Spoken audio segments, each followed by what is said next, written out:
This is the Amazing Teacher Podcast with Sam Rangel, episode number 8. Welcome to the Amazing Teacher Podcast, where we sit down with amazing teachers and pick their brains for tips, strategies, and ideas that you can take into your classrooms and be amazing. Now, here's your host, Sam Rangel. Welcome, amazing teachers. Welcome to episode number 8 of the Amazing Teacher Podcast. This is Sam from successintheclassroom.com, and I want to thank you for taking time out to listen to the podcast. It means a lot to me that there are so many of you listening to these conversations that I'm having with amazing teachers. I'm so grateful to those of you subscribing to the podcast and telling your friends and colleagues about these amazing teachers. I got to tell you, I have been so encouraged by the number of teachers that I've found out there who are doing amazing things in their classroom. As I search through my Twitter feed for new teachers to interview, I've read some amazing teacher blogs, and I'm just wowed by some of the learning that's going on out there. It's sad that the media like to focus on those teachers who are giving the teaching profession a bad name. What they fail to report is that for every bad teacher, there are so many amazing teachers who are going above and beyond every day in their classrooms to give their students an amazing learning experience. It's so cool, and it makes me so proud to be part of this amazing profession. If you know of an amazing teacher out there who you believe should be on the podcast, please contact me and let me know. I would love to pick their brain on the show. Today, I'm sitting down with Matt Gomez from mattbgomez.com, and he's a kindergarten teacher who publishes a blog where he shares some great resources for teachers, especially in the area of technology. Matt, as I found out, is one of the coordinators of EdCamp Dallas. Now, I'm new to the EdCamp idea. I'd heard about it, and I was even invited to participate in one, but I didn't get a chance to go. So I took the opportunity to ask Matt about it, and I was really impressed with the EdCamp concept. Imagine going to a conference where teachers just show up and learn from each other. I don't know about you, but what I love about going to conferences is that I get to sit down with colleagues and just share best practices. I often learn more from the teachers I'm sitting with than from the paid presenter. I know that sounds bad, but EdCamp is kind of like that. What a great idea. What a great idea. So listen for that. Matt also shares on the podcast the importance of building relationships with not only students, but with the parents. And how we need to stop being so quick to blame the parent for what's going on with the student. And that was good right there. So listen for that. All right, I can hear you shouting, let's get on with the interview already. So here is my interview with amazing teacher Matt Gomez. Ready? Here we go. Today, I'm happy to have Matt Gomez from mattbgomez.com on the podcast. Welcome to the show, Matt. Thank you for having me. Glad to be here. Awesome. Well, thank you again for letting me pick your brain. I'm really looking forward to talking to you about teaching and what you're doing over there in Texas. Before we begin, Matt, can you tell us a little bit about yourself and what you teach, how you became a teacher, and maybe a little bit about your blog? Well, I teach kindergarten, and this is my 14th year teaching all in kindergarten. I learned early on that I really enjoyed working with young kids, and I did that through high school and college, managed a daycare, and really enjoyed working with the pre-K to first grade age. So when I graduated from A&M, I immediately looked for a kindergarten job and found that in Plano and kind of just stuck with that all along. Well, there's the question. Why kindergarten, Matt? I think, I tell people is they come as babies and they leave as students. And I just love that transformation from, for almost all the kids, it's their first real experience with education and school. Mm-hmm. And I just love that process of watching them become, students and that acclimation into the education system. Wow. Yeah, my daughter right now is in kindergarten, and she went through preschool, but she's learned so much these first 3 months. It's amazing how much that short time that they spend in school, they just, like you say, turn into students. Yeah, it's a major transformation, and it's really fun to watch. I love the academic part of it. I love that most of the kids kind of learn to read and write and all that. Mm-hmm. But it's the social emotional part that fascinates me. Yeah. when I first started teaching, I subbed in a kindergarten class for one day, and I couldn't do it anymore. They're just so active, and you're always got to be smiling the whole time and just always on. Well, I definitely have my grumpy moments, but they understand that part. It's different. You know, I can't imagine myself being in a middle school classroom the same way. So it's just it's definitely where I found that I like to work and play. Yeah. I've heard that because I taught middle school, and I still in a middle school school. I'm in a middle school, and I've heard that middle school kids and kindergartners are similar. They're so needy at that time of life where they're still learning and trying to figure out who they are, and it's interesting some of the comparisons that I've found when I speak with other kindergarten teachers between middle school and kindergarten. So I was reading your blog, and on your about page you mentioned hullabaloo.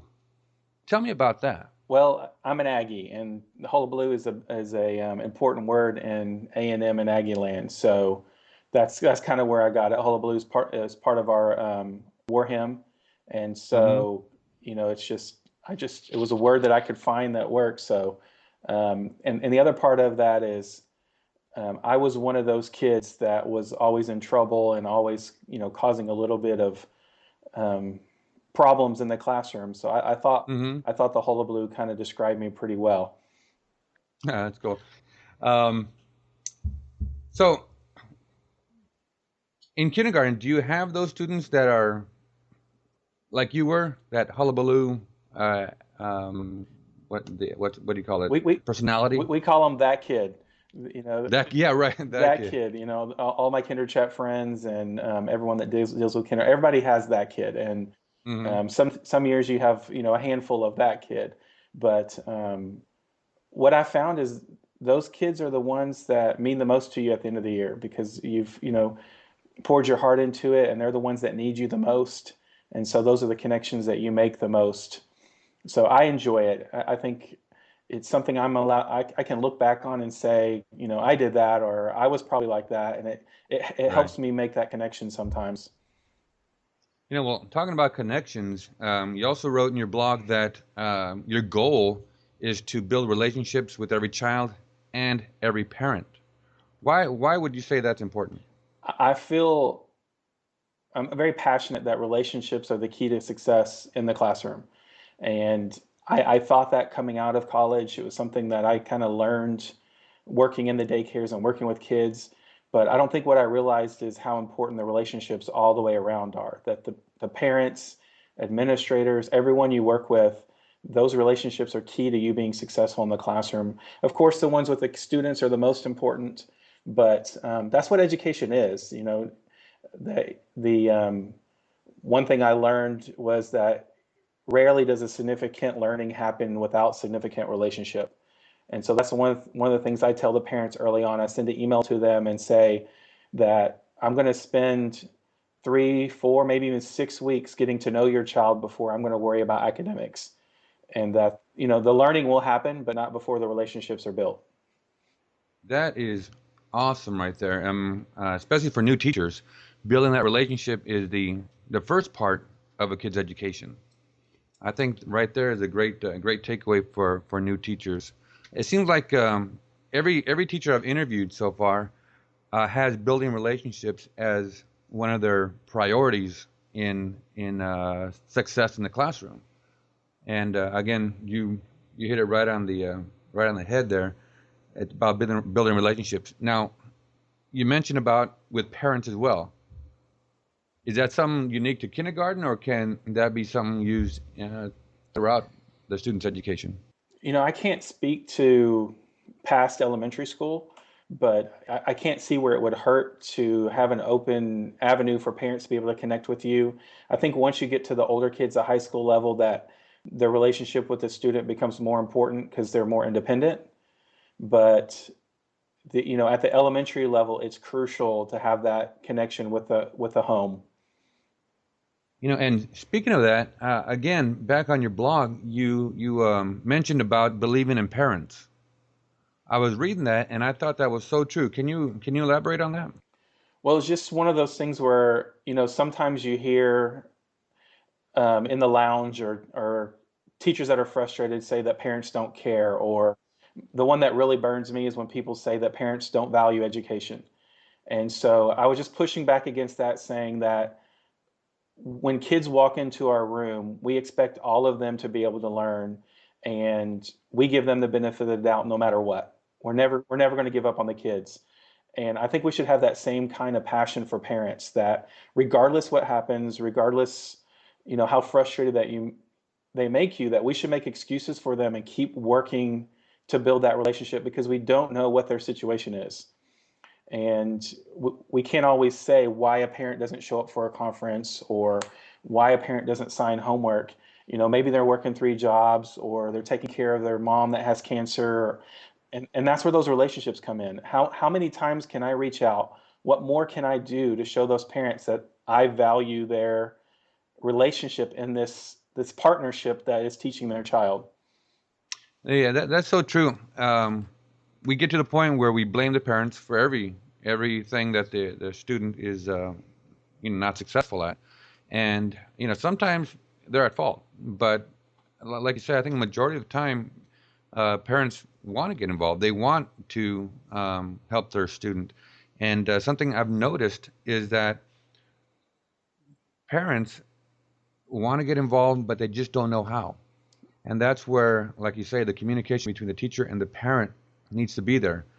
Even if it's just letting them know what's for homework every night, so that the parents, don't have to rely on the word of the student, who in a lot of cases, student might want to not tell the whole truth about what's for homework. Yeah, and even beyond that, even if they don't want to get involved, or they don't know how to get involved, or they don't feel that they have the capacity to get involved, that it doesn't mean they don't care. It Hmm. doesn't mean they don't care about their child's education. And I use my dad as example in that blog post, to where I'm pretty sure my teachers probably felt that way, because he never showed up. He never did any of that, but he cared immensely about my education. Yeah, wow. Yeah, and that's what struck me about that post, especially when you included that photo of your dad. Very good, very very good information and good advice. Um, you're also big on technology. How do you use technology in a kindergarten classroom? Well, you know, my big passion with technology is what can it offer that we can't do without it. So in that aspect, I really look for collaboration and creativity. Those are my two goals on incorporating technology: is what affordances does it give us that we can do and learn in ways that we wouldn't be able to without that technology. And so, I've written a few times that there are instances where technology is needed as a digital worksheet or as a consumption, but overall, we should be looking to how we can use them to produce. Do you have any examples of how you use technology in your class? Well, one thing that we do is my class has a Twitter account. So we tweet with classes all over the world on a weekly basis, and we share our learning, and we learn from other classes in Japan, Indonesia, Canada, all over America. And so those learning opportunities are very authentic, because they come from other kids, and it gives Yeah. and it gives my students a voice, which I think we don't do enough in education at all. Is, to me, the most powerful thing we can do is help kids find their passion, and then the Hmm. second most powerful thing we can do is help them give ways to share that passion with other people, to have a voice. Well, you mentioned about passion. They reminded me of something that Chrissy Van Osdale said. I just got done interviewing her. Igniting kids' passions is what amazing teachers do, and I think you hit it again right on the head.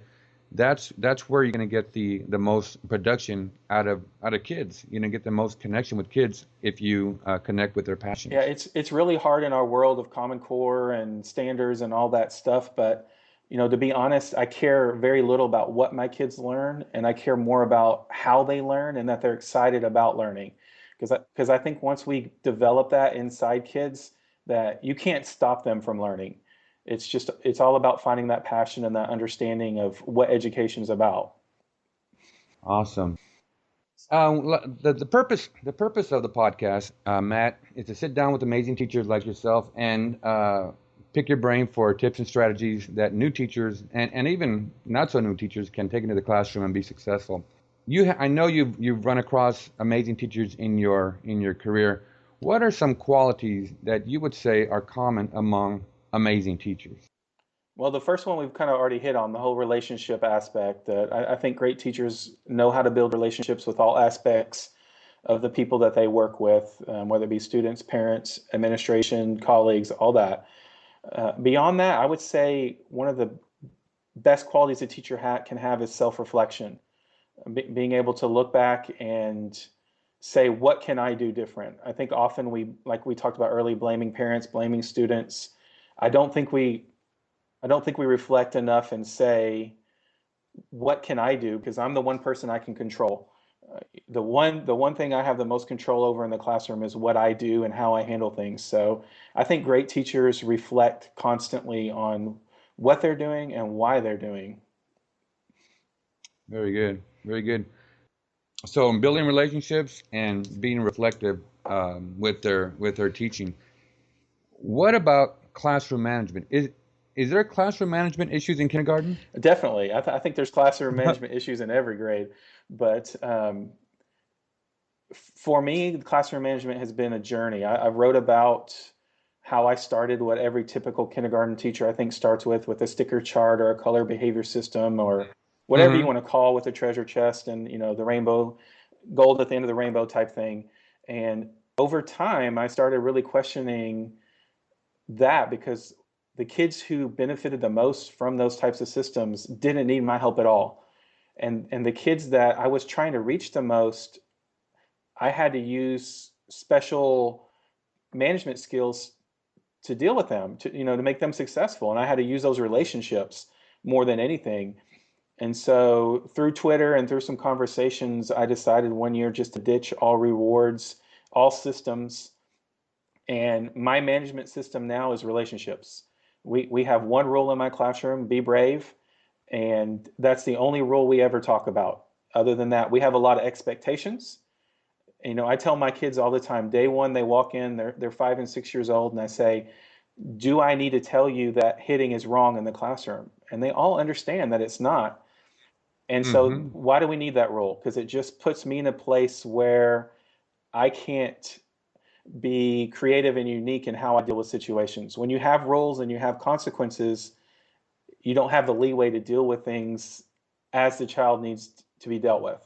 And so, removing rewards, removing systems gave me the opportunity to be very one-on-one with kids on every situation. And a lot of things that kids do are developmentally appropriate in my classroom. We can say no hitting, but 5 and 6 year olds Mm-hmm. hit. They throw things. They do that. It's age appropriate. So when you say don't do it, you kind of take away some of your power in dealing with those things. Be brave. That's one rule. How does that apply to a kindergartner? It applies to every aspect of everything we do every day. We have to be brave to write letters. We have to be brave to stand up to people who are telling us the wrong things. We have to be brave when we're trying new situations, when the fire alarm goes off, when we're in front of the camera for the first time for the blog. Whatever we're doing, that be brave is just a motto that sticks with my class. I stole it from Amy Murray, who's Happy Camper Girl on Twitter. She's a must follow for early childhood for sure. And she incorporated that rule as part of a broader set of rules. And I just went with that one. And Mm-hmm. this is a third year where it's been the only rule in my classroom. And it's just been an amazing change for me and for the kids. Awesome. Be brave. Be brave. So, what advice would you give to a new teacher who may be struggling with classroom management, even if maybe early education, kindergarten, first, second? I would say to really reflect on what's causing the behaviors and to not go the easy route. The easy route is trying to find a sticker chart system for the classroom, but to really figure out what's causing the issues in the classroom and reach out to people that are, experts, reach out to people that are knowledgeable and tell them what's going on. And that's part of that reflection. That's why I love my blog. That's why I started it.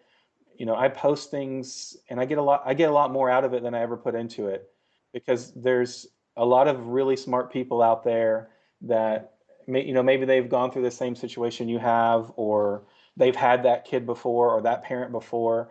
And sometimes just hearing one little idea can change everything around. Right. Just listening to all these teachers that I've spoken with for the podcast has been so inspiring. Just the issues that maybe I'm having in my school, other people have had them before, and you're right. There's so much out there that you can find your answer to your particular issue. It's just getting out That's there right. and asking for help. Asking for help. Very good.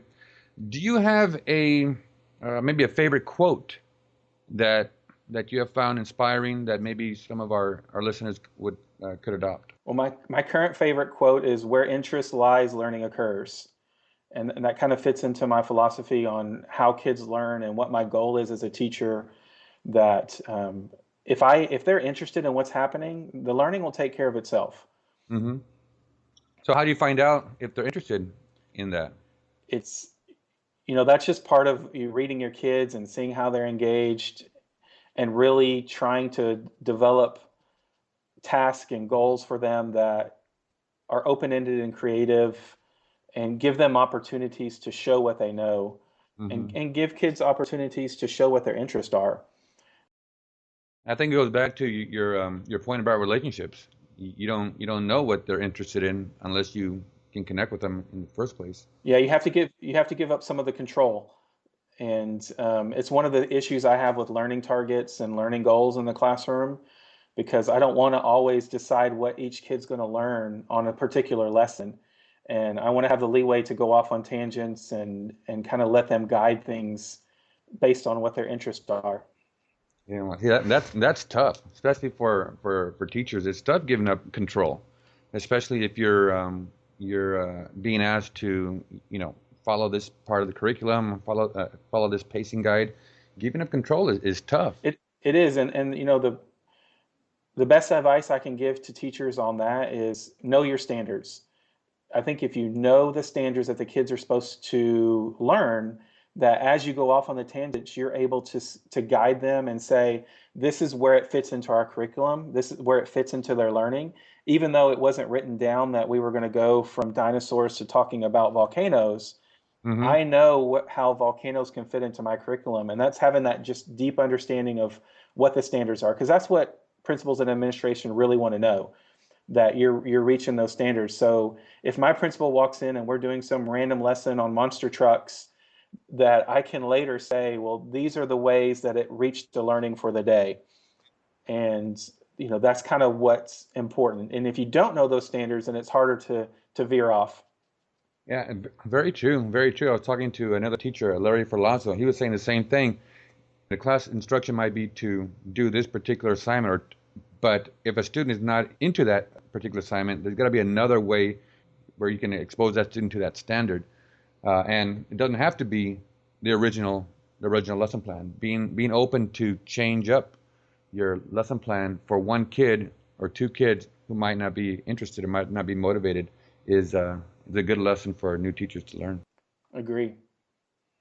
I was reading about Ed. What is EdCamp Dallas? Well, EdCamp Dallas is one of the many hundreds of ed camps that are happening around the nation and now starting to be around the world. And an ed camp is a participant-driven conference, which means that everyone that's attending is providing the content for the day. So I'm one of the organizers for EdCamp Dallas, and we this last year we had about 260 teachers from around the Metroplex show up, and they arrive the morning of EdCamp, and there's no sessions, there's no agenda for the day. And so the participants decide what they want to learn about, and then people step up and say, I know something about that. And the goal is that the sessions are discussions, not presentations, Mm. that the people are engaged in what's going on. So the way we do this is when you arrive, you're given sticky notes and you write down areas that you wish you knew more about or that you're willing to share about. And then we just build the sessions based on what the people that morning want, and they fill up. People step up and say, "Oh, I'll do that." And it's just a very authentic and powerful way to do education and presentations. That I was invited to one of those recently. I didn't make it, but I thought, how does that work? I mean, if let's say I show up and I want to learn about using Skype in the classroom, is there like an agenda created afterward? Well, we just fill up a session board. So every EdCamp is managed a little bit differently. The way we did it was with the sticky notes, and so you would write Skype in the classroom on a sticky note. We might have a group of ideas that kind of are like collaboration in the classroom, and someone might want to know about Twitter and Skype and Google Docs, and we might all put those together and say, if you want to learn about collaboration tools, this is a session you might want to attend. And then someone just leads it. And again, the goal is that it's a discussion and people in the audience share their ideas and thoughts and questions. And it's not just a sit down presentation type event.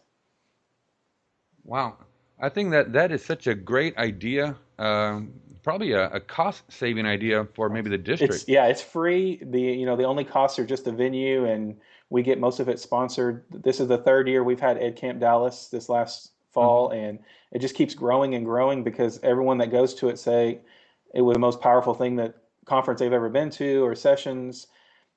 And more than anything, it's all about that networking, that you're around people that have the same passions. They're there on a Saturday on their own to learn and grow. And, EdCamps is kind of how I first started building my network. I went up to Omaha with Josh Allen, and I've been to that EdCamp 3 times now. And it's just amazing to be around educators that have the same, passion and drive for learning how to be a better teacher. Wow, I think that's awesome. I mean, I had never heard of it until you explained it to me today. And I assume there's a lot of other teachers out there who don't know what goes on these ed camps. A lot of times, districts will send a group of teachers to this conference, and they got to pay for that expert. When that same instruction could be given by a teacher who right next door who knows all about it. Just finding out who are the experts, and you'll find them in your own school all the time. And I think beyond that, I'm lucky. I follow 2,000 people on Twitter, and I have 2,000 experts that I can reach out to at any time. And all you have to do with the way social media and networking is take a little time to build your network. And, the last 2 years, one of the people I've learned the most from was a kindergarten teacher in Indonesia, Ben Sheridan. And I've never met him, but I consider him one of my great friends. And I really learned a lot about incorporating technology. And he became that teacher across the hall. He was just Indonesia. Mm-hmm. I could bounce ideas off of him. And I have a lot of those types of friends in early childhood now. I have a network of about 20 or 30 amazing kindergarten teachers that I can reach out to at any moment that I truly call friends, that I feel like they're my co-teachers. Wow. That is so cool. So cool that we have that ability now to just ask for help. And I think that's a great lesson for new teachers and even not so new teachers who might be struggling in one area or another. They can just get on Twitter and find an expert. A lot of times education is, we're alone in our classroom, and I think the internet and social media has opened up the doors. I agree. And even if it's not Twitter, just whether it's a Facebook group or, LinkedIn or whatever, wherever you find a group of people that can challenge you and support you and inspire you, that we should all have that network outside of our local group. Because I think sometimes you can get stuck in a bubble if you're only, communicating with those people in your district. Right. Very true. So Matt, what is happening right now that you are excited about? Well, my biggest change right now is I'm working on my master's in educational technology. So I'm really excited about the learning there and excited to share some of the things I've been doing and kind of the journey I've been on the last 3 years with educational technology. So that's kind of the biggest event in my current professional career. Is there anything that you'd like to share with the audience? One last bit of amazing advice that you could share with our listeners before we say goodbye?